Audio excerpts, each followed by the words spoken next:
Catus Maximus here. This isn't a normal video. I usually talk about hand tools primarily, but tools in general and projects. However, I came across this Audigy 4 Pro that happened to be brand new in the shrink wrap. Surprisingly enough, that would be a 15-year-old premium grade sound card. Real common sound card, if you still have any kind of computing equipment with a PCI slot, would be an Audigy 2ZS, because those can be found for 20 bucks on eBay.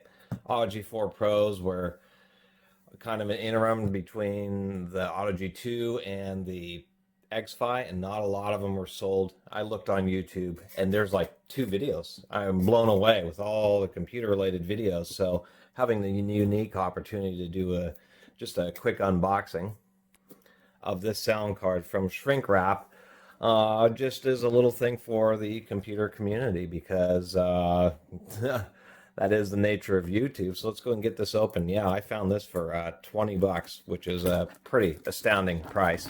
Surprisingly enough, there is some nostalgia. This is called the Audigy 4 after the Audigy 2ZS, not because they really skipped an Audigy 3. A quick note, you'd use the Audigy RX drivers with this, sometimes with the INF install if you have any trouble with the creative Audigy sound cards under the newer versions of Windows 10. You just use the Audigy RX PCI Express drivers. And sometimes the setup doesn't work, but you just do what's known as an INF install. And that's what got my Audigy 2 working that I currently have. Let's go and get this open here. And sound cards are expensive, but once again on eBay, these things are just unbelievably overpriced. I was looking at the completed listings. Very few of these show up, and people are buying these for $80. I'm sure this one in the shrink wrap, if I had put it up on eBay, would have probably easily got $100 or more. It's really quite surprising how expensive these things still are. So we have an installation kit here. We have one box, which I assume is the card, and then we have the second box, which would be the big control panel. Man, that's actually surprisingly heavy. And for everybody, so there's the quick look at the front, top. If I can get this into the camera view, we'll have to kind of zoom it out so you can see all the text. There it is. The hilarity of how old this sound card is. I have a workstation which happens to have one PCI slot. Lots of workstations, even newer ones, have a PCI slot because of all the different scientific equipment, CNC machines. So this will, I'll be using that, but what's hilarious is the minimum system requirements is a Pentium 2 350, although it's recommended to have a Pentium 3 1 gigahertz. For games, at least 128 megs of RAM and 32 megs of texture memory, which is, quite ridiculous. There's the back, just so you can pause the video. This will be shot in high definition. I don't know if you can really read that. I'll get this one a little bit closer so you can see just all the advertising that was on the box. Creative just really went pretty crazy with just everything they put on there. 7.1 output, and if we do look at the bottom, we can see indeed a copyright 2004. I mean, the hilarity is this is going in a system that was built essentially 8 to 10 years after this sound card came out, and it's just kind of funny because it needs 128 megs of RAM minimum, and I'll be putting it in a system that has 48 gigabytes, a whopping 384 times. So I won't be using any of the software stuff. I just use it for the basic sound. Although there is a community driver support pack for these old Creative Audigy cards. Oh look, we got a couple of movies. There's our, what is that? Application CD, DVD audio sampler, audio editing software, a little booklet, quick start guide. Nothing else too exciting. Oh, wait a minute. You think I should keep this copy of America Online? Probably not.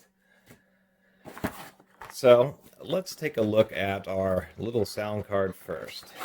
Surprise, I found this for 20 bucks. That was an amazing price. I don't like the look of that. They shouldn't have had this wire quite bouncing around on the back of the sound card. It's been doing that for 15 years. There it is.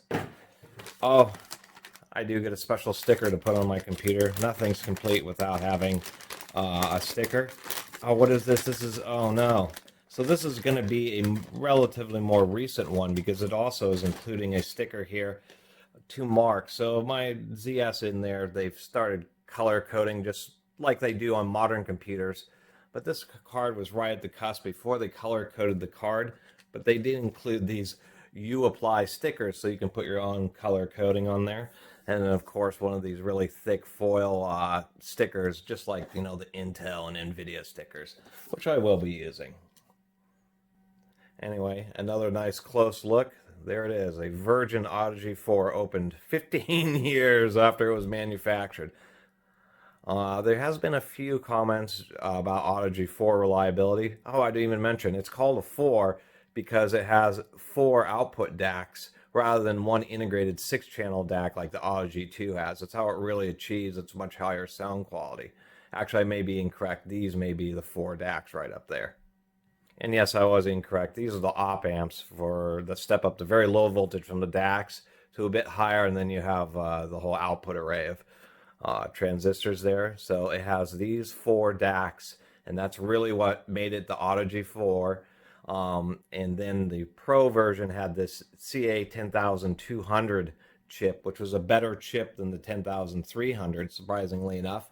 And so that's what set apart the Audigy 4 Pro and the Audigy 4 in general, was the fact that it had quad DACs. So definitely a pretty decent card. The Breakout Box uses both the FireWire and this proprietary plug.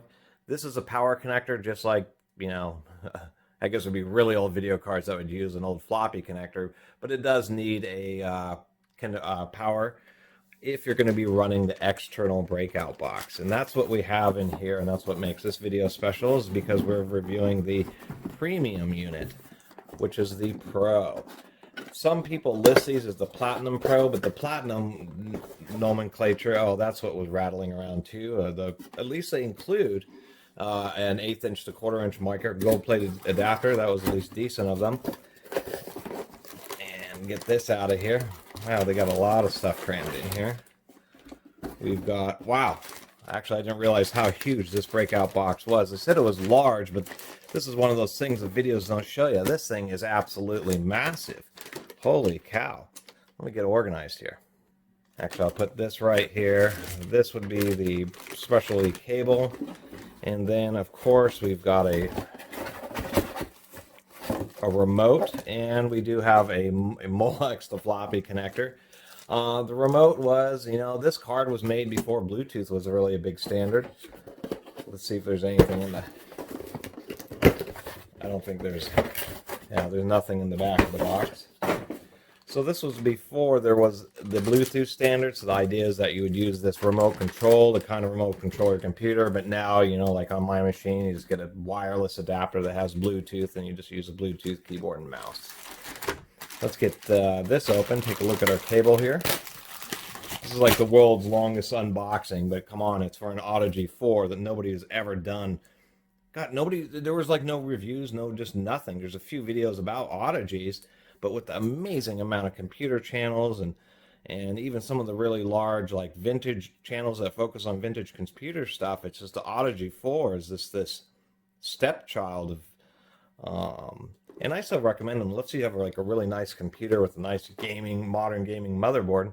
You're gonna have some terrible Realtek audio in there, and the sound card like this is going to have exponentially better sound quality.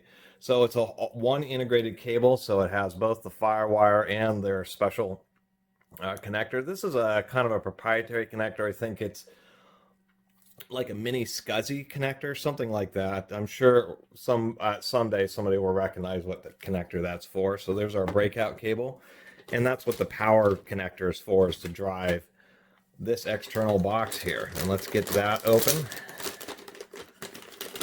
So nice. It's so rare to be able to really do something like this where you just have absolutely virgin equipment that's vintage. I mean, this could have easily gone for a surprising amount of money on eBay just because of this being absolutely brand new. So the master volume, I didn't realize that, but it is a push button with jog, and then the traditional on-off for the microphone. Then we do have a little piece of plastic over the infrared receiver. We'll take a closer look at this in a second here. Made in Malaysia, not made in China. And then we have our remote. It almost feels like the batteries were in it, and that's one of the issues with something being this old. It's a lithium cell, so it actually maybe have not rotted. Even the remote, it is a Energizer. And no, the cell has not rotted. They did include a little plastic shield in there. So that's actually good news. Button cells, even in the packaging, for 15 whopping years, don't rot. I assumed this was going to be alkaline battery. As far as computer remotes, this one feels okay. You know, we have a power button for the box and some normal jogs. So this will be designed so you can advance tracks and, you know, when you're playing movies, that type of stuff, play pause, those types of things. You know, it's kind of nice having a remote record button. So if you're trying to get set up, then you can click a button and get it to record. But of course, you do that over Bluetooth. As far as infrared remotes, I have this HP one, which I think just has a better overall design. This is a digital audio cable to go from optical drives to this. Actually, I have an optical drive. I don't know if it has a digital out, but if it does, we'll connect that up to this little port here. Let's take another quick look at this box. We'll do it the right. It has its name on both sides, so easy to get it upside down. Actually, what I was noticing is that the screws on this are also from the top, not from the bottom. And we'll take a quick peek inside this as well. We have our obligatory icons, just like appear on receivers. Line mic in, second line in, optical in and out. So this is just PCM. Front, you know, nobody uses Firewire unless you have an old camcorder. Headphones jack. You know, a special button for some creative stuff, which I don't know. A little light for that. A little light indicating it's receiving from the remote, and of course a power light. On the back we have dedicated MIDI ports. These are like old AT keyboard connectors. RCA analog as a line 3, as well as coaxial digital, and then a 1/8 inch digital output. Of course, the 2 link ports, and then another Firewire port on the back. Let's just pop this open and take a look inside. Here we go. It's just a simple ABS cover. If this thing were ever to fall from, say, a desk onto a floor, I'm sure it would break. Even though I do appreciate the fact that they set up the feet so you can put it up on its edge. We can see that this box is fully shielded. So I go to lift up this board to see if I can't lift this shield, and we can actually see that it's soldered. So I don't think I'm at this point going to desolder that to try to get under this shield here. And there it really is pretty good. There's not really a lot of avenues to get a very good look at what's inside there. One thing I am noticing is they added a darn piece of steel in here to make the box a little bit heavier. Kind of an odd location. It's not going to add enough weight to prevent the thing from sliding around when you're plugging stuff into it. And maybe it's just to make it so it would vibrate less if you have loud speakers, but adding mass for no other reason than really to add for the sake of adding mass is a little cheesy. That's all it is, like a half-pound piece of steel. Well, I'm going to finish that up with just a shot of the Audigy 4 itself. I'm not so great at all the benchmarking. I did notice that there's actually 2 QC stickers on here, plus a number 4, so I think that's a little bit interesting. And there's the original sticker, if anybody's wondering what the sticker looks like on a true retail box version of one of these. Anyway, a first for YouTube, an Audigy 4 Pro unboxing and just basic discussion, semi-review. If you get one of these cheap and you have a computer with a PCI slot and you have terrible built-in audio, and you're actually doing anything with audio, then these cards can be great. Especially if you have an old computer that doesn't have multi-channel output, because of course these cards give you surround sound. One like this will give you 8-channel surround, as well as being able to record 6 or 5.1, or actually I think it's rated at full 24-bit 96 kilohertz 6-channel recording. So it can give you, if you want to butting into, you know, audio stuff or DJing, audio engineering, obviously YouTube and video and content creation, that's still the advantage. You know, nowadays they have the ZXR, which is a pretty decent sound card. Plus there's many other manufacturers of good sound cards, but once again, just notice that the planets kind of aligned, and I was able to get a hold of one of these fresh in the box in 15 years, and